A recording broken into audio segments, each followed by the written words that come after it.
Here we are. I'm just going to show y'all my setup here for the canoe. This is what I catfish out of springtime, summertime. Pretty nice little setup. Got my battery back here for all my lights. A little switch right here.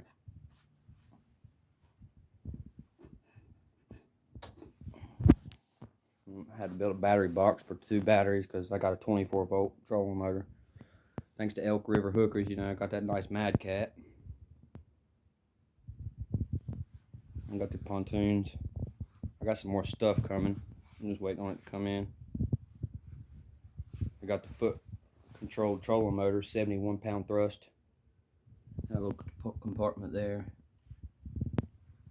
A little spotlight. Of course, we got more lights coming.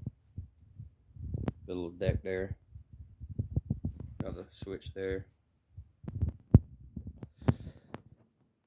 It's pretty nice.